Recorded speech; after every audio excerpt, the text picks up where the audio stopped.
Alors Philippe, on est face à la partition de la Missa Solemnis. Et ce qui est passionnant, c'est qu'il y a toutes les couleurs. Oui, j'ai une cave remplie de partitions comme ça. Et depuis, j'imagine, 40 ans, je fais toujours pareil quand j'étudie, que j'aime beaucoup faire. Mais tu es pendant des heures devant une partition. Et une de mes approches, c'est que je lis toutes les partitions. Enfin, j'essaie de comprendre ensemble. Évidemment, j'essaie de lire sur la partition. Mais alors, je lis tous les différents groupes séparément. Et je vois ce qu'ils jouent. Quoi. Et donc, pour aller laisser une espèce de trace, comme les chiens laissent des traces sur les... voilà. Depuis 50 ans ou 40 ans, je colorie les bois en orange, les corps en bleu, comme tu peux voir, la percussion et trompette en rouge, tout ce qui est corde en vert, tout ce qui est chant et harpe en jaune.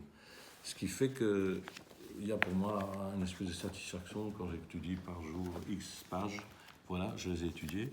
Puis au niveau, ça donne au niveau mémotechnique une espèce de trace.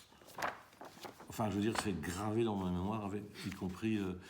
Je pense que je pourrais pratiquement faire la Missa Solemnis par cœur, mais je n'ose pas parce que si c'était à recommencer, je me forcerais à avoir cette discipline, parce qu'on n'est plus libre, c'est vrai, je le sais, mais bon, c'est trop tard.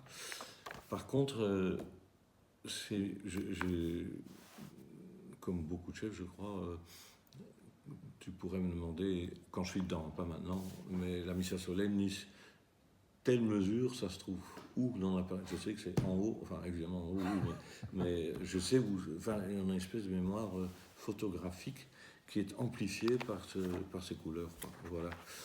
Et aussi, beaucoup de chefs commencent, enfin de jeunes chefs, m'ont posé la même question et commencent à faire pareil.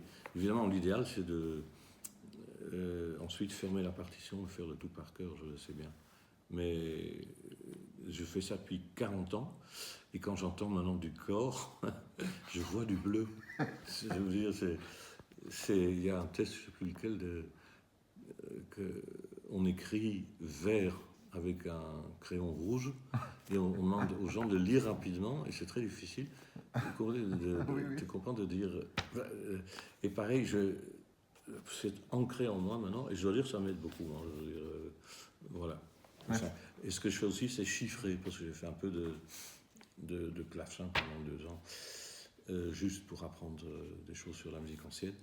Et donc, on apprend évidemment la basse continue. Et dans des partitions un peu complexes, je chiffre les harmonies pour que je vois, quand on doit régler une justesse, même parfois déjà dans Beethoven, mais évidemment encore plus dans des compositeurs Bruckner par exemple, Bruckner, même dans la deuxième. Bon, parfois c'est aux frontières de la tonalité. Et alors, si c'est faux dans les cuivres, il faut l'entendre, mais tout le monde l'entend, mais il faut dire qui joue faux, et la seule solution, c'est évidemment de savoir à chaque moment quelle est la fonction de l'harmonie du moment, du deuxième trombone. Sinon, on peut... Ah, ça me paraît trop haut. Oui, mais il faut savoir pourquoi. Surtout que moi, j'essaie encore jusqu'à Bruckner, de jouer un peu non tempéré, c'est-à-dire avec des tierces justes, etc. Et donc, voilà, c'est une béquille, quoi. Merci Philippe. C'est pour ça que ça me fait beaucoup... Wow. C'est très triste quand on me vole des partitions. C'est arrivé récemment.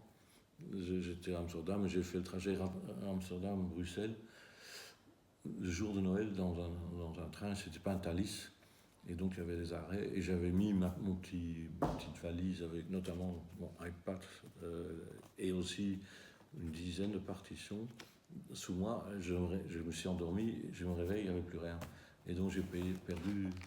Enfin, ça a une valeur de souvenir, disons.